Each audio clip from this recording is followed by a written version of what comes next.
Irmãos, essa liturgia recorda a promessa de Deus que vem ao nosso encontro para nos reunir, porque fomos dispersos pelo pecado. A salvação, portanto, é uma oportunidade para reencontrar o lugar que Deus preparou para nós. A humanidade foi criada para a comunhão, para a paz, para a justiça.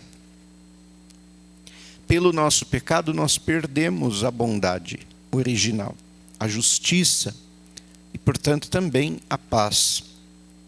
Isso quer dizer que o pecado gera a divisão, gera a guerra, gera a tristeza, o fechamento em si mesmo. Isso tudo como um fruto da injustiça.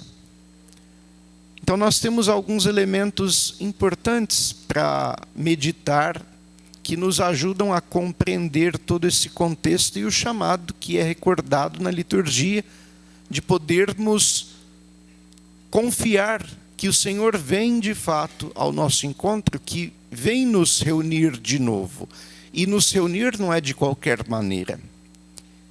A oferta que nós vamos oferecer a Deus, um sacrifício agradável em vasos purificados, é algo novo, é algo que supera toda a experiência de injustiça que gerou sofrimento e divisão na nossa história. Então é, de fato, uma experiência de conversão, de mudança profunda, que vai nos introduzir de novo na presença de Deus, no lugar que Ele preparou para nós. Jesus tem apresentado, esse é um tema caro para Ele e, portanto, importante para nós, durante já algum tempo, e essa liturgia, no fundo, trabalha essa ideia também. O tema a necessidade, de nos tornarmos pequenos, esse tema, como que nós poderíamos dizer simbolicamente, é o tema da criança. É uma simbologia muito difícil de ser compreendida pela nossa mentalidade. Não só pelo pecado que nos impede de ouvir e de entender bem a palavra de Deus em muitos momentos, mas também por conta da cultura, Nós temos uma cultura diferente em muitos pontos, com relação à cultura oriental, ao judaísmo particularmente. Então eu sempre gosto de insistir nisso, para que o símbolo possa retomar a sua força, e nos ajudar a viver essa vontade, essa palavra de Deus. Quando Jesus nos chama a sermos como crianças, o contexto é esse da pequenez. Então, esse tema está unido à questão do último lugar, por exemplo. Jesus nos convida a escolher o último lugar para não sofrermos uma humilhação, por exemplo, quando vamos a uma festa, para que não chegue, quando chegar alguém mais importante, a gente não tenha que deixar aquele lugar para outra pessoa. E é uma outra palavra que está dentro desse mesmo ensino, mas fundamentalmente a questão está na condição existencial da criança. A gente se confunde pensando na inocência. A gente tem uma visão meio romantizada da criança, Isso que não condiz com a prática, na verdade, infelizmente, Porque nós olhamos para essa palavra e dizemos, Jesus está nos chamando a sermos puros de coração, como as crianças, inocentes. Nem toda criança, infelizmente, é inocente. Porque a criança, ela vai acolher aquilo que é dado para ela. Quando ela está num ambiente impuro, ela vai acolher a impureza. Ela muitas vezes manifesta violência, manifesta egoísmo, manifesta muitos defeitos, muitos erros, que para a criança não é pecado, porque ela não tem um uso completo da razão e quando você não tem a sua razão amadurecida, não é imputado responsabilidade por aquele ato.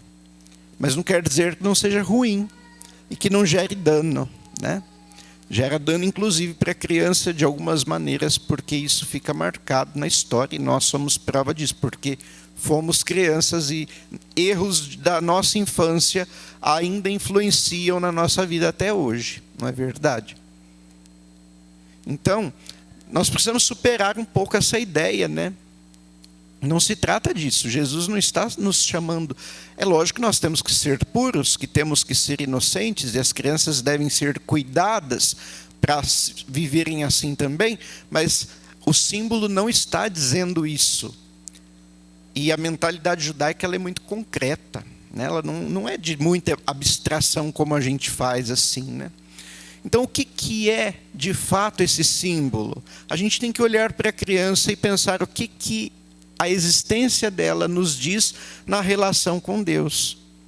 E aí nós vamos conseguir entender que Jesus está nos ajudando a perceber que nós somos pobres. É uma condição existencial de pobreza. Isso diz respeito à verdade de quem nós somos. Nós não possuímos os bens.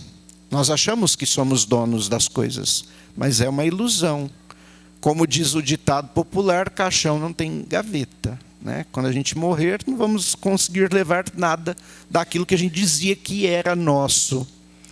Os bens pertencem a Deus, que é o nosso Pai. Assim como na relação da criança com os seus pais. Os bens não pertencem à criança. Quem decide, quem organiza, quem trabalha para sustentar a casa são os pais. Ou quem faz, às vezes, dos pais. Então a criança é pobre. Mesmo que ela seja criada no meio de luxo e não sei o quê, de fato não possui. Não é ela que decide, que administra ou que trabalha para sustentar-se. Ela é pobre de bens. A criança também é pobre do ponto de vista, né, de força. Ela não consegue defender a si mesma. Ela depende também dos seus pais para ser defendida de perigos diversos. E isso tem um aspecto jurídico interessante, né? Deus se preocupa muito com as viúvas e os órfãos na Sagrada Escritura, porque naquele contexto as mulheres e as crianças não podiam cuidar dos seus bens, né, daquilo que foi herdado, daquilo que pertencia ao falecido, né, pai ou esposo. Então, com muita facilidade, as pessoas, até mesmo os parentes, tomavam aqueles bens e deixavam aquelas pessoas a ver navios, né, necessitados, na pobreza.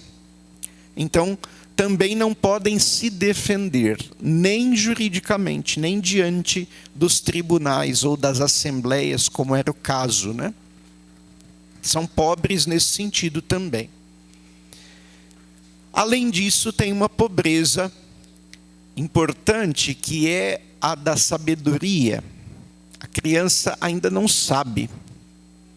Ela não tem conhecimento, não tem experiência, não desenvolveu nem o seu intelecto totalmente. Ela precisa ser ensinada. Ela depende da sabedoria dos seus pais, do seu pai. Nesse caso, a gente está falando de Deus, né? Então, ela também é pobre, ela é nécia, né? A condição de miséria de conhecimento. Nós não temos um conhecimento profundo da nossa vida. Nós não sabemos como vai ser o amanhã. Nós não conseguimos entender qual vai ser nem a consequência dos nossos atos de uma maneira abrangente. Deus sabe, Deus vê até o futuro. Ele é onisciente, Ele conhece, Ele tem toda a sabedoria.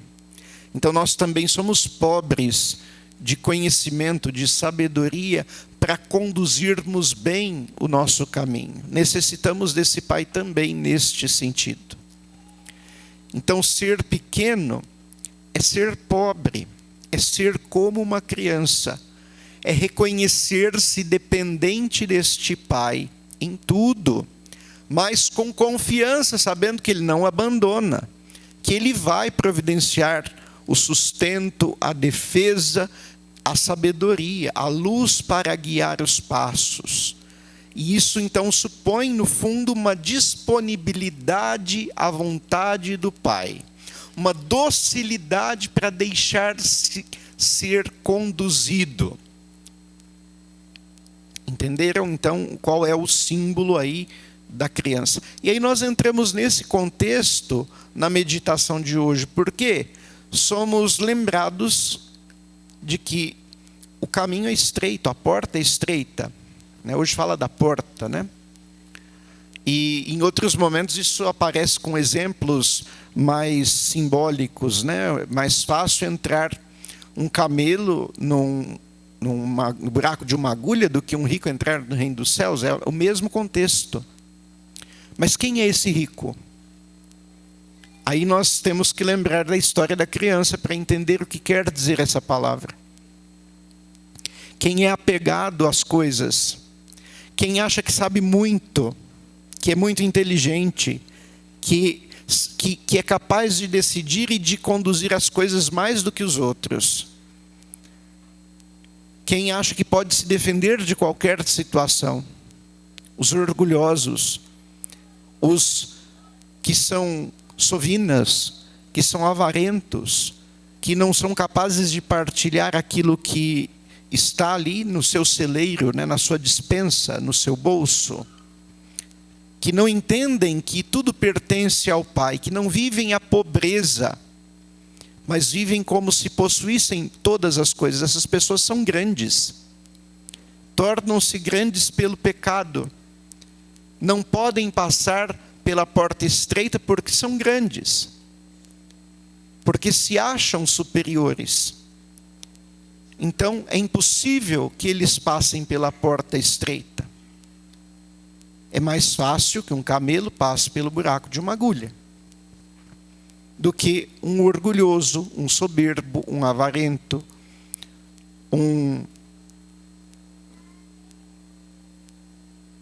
fugiu a palavra. Eu não quero falar mais explicitamente pelas crenças, mas alguém que vive as impurezas, né, da carne, por exemplo, também não vai entrar, porque é grande, porque acha-se dono da própria vida. Nós não somos donos nem do nosso próprio corpo, que é templo do Espírito Santo, né? Então, para que a gente possa passar por essa porta estreita, é necessário fazer esse caminho de descida e reconhecer-se pobre, pequeno, como uma criança que precisa de Deus, que é o Pai. E aí nós vamos entender que caminho é esse, que porta é essa que nós precisamos passar para chegar ao céu. É a cruz. Nós temos que tomar a estatura de Cristo para passarmos pela porta que é a cruz e chegarmos ao céu. Sendo Deus, Ele não se apegou à sua grandeza, à sua majestade, ao seu poder, à sua realeza, mas esvaziando-se de tudo isso, assumiu a nossa condição, fez-se pequeno e o último de todos, o servidor de todos. Quando nós assumimos a estatura de Cristo, quando nos fazemos pequenos como crianças e nos deixamos conduzir pela vontade do Pai, então nós podemos passar por esta porta tranquilamente, porque aprendemos a repartir aquilo que é do Pai, todos os bens, sejam os bens da terra, né, o dinheiro, as posses, né, etc., seja a sabedoria que recebemos, porque ouvimos do Pai, seja a força que recebemos pela providência de Deus, então não buscamos defender só a nossa própria vida, mas também a dos irmãos. Temos um olhar sensível para a necessidade, para a pobreza, para a pequenez de cada um. E enriquecemos os nossos irmãos com a nossa pobreza. Tiramos da nossa pobreza para, na partilha, na entrega de vida, enriquecer os irmãos com o tesouro que vem de Cristo, que vem de Deus, que não é nosso. Então hoje nós somos convidados a viver esta purificação, que é o desapego das coisas, o desapego da nossa própria vida, né? Da nossa soberba, da nossa arrogância de querer conduzir todas as coisas, para entrar no serviço da vontade do Pai, para nos deixarmos conduzir neste segmento de Jesus. E assim nós certamente poderemos passar por esta porta. Outro ponto, só para encerrar, né, interessante nesse evangelho, é o que diz respeito ao último momento, quando a porta é fechada e muitos batem, né, e querem entrar. E a resposta do Senhor é um pouco surpreendente: não vos conheço. Ah, mas o Senhor ensinava nas nossas praças, nas nossas sinagogas, nas nossas igrejas, no nosso grupo de oração, etc. Não vos conheço. Afastai-vos de mim, vós que praticais a iniquidade, a injustiça. Então vejam que, no fim, aquele que não pratica a justiça não é reconhecido por Deus. Esse é o julgamento que vai acontecer. Agora, qual é a justiça? O que é ser justo diante de Deus? Esse é um outro ponto que valia uma reflexão toda, mas só para a gente levar essa meditação para casa. A justiça de Deus é fazer o bem sempre.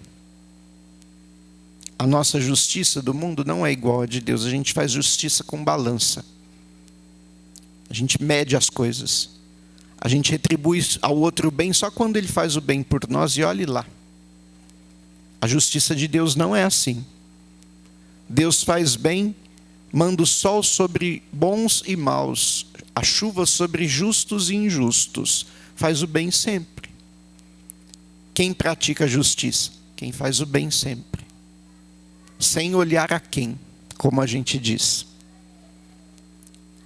Seguindo a vontade de Deus, seguindo o seu exemplo. Aí nos tornamos santos, nos tornamos justos como nosso Pai Celeste. É bom, é justo. Medite sobre isso, veja qual é a justiça que você tem praticado diante de Deus. Se tem pagado o mal com o bem, se tem pagado o bem com o bem, se tem buscado fazer o bem sempre, né? Ou se ainda está usando as balanças, né? Se ainda está esperando que o outro mude, que o outro faça por onde, para que você possa perdoar, para que possa ajudar, para que possa, talvez, se interessar em estar próximo, etc.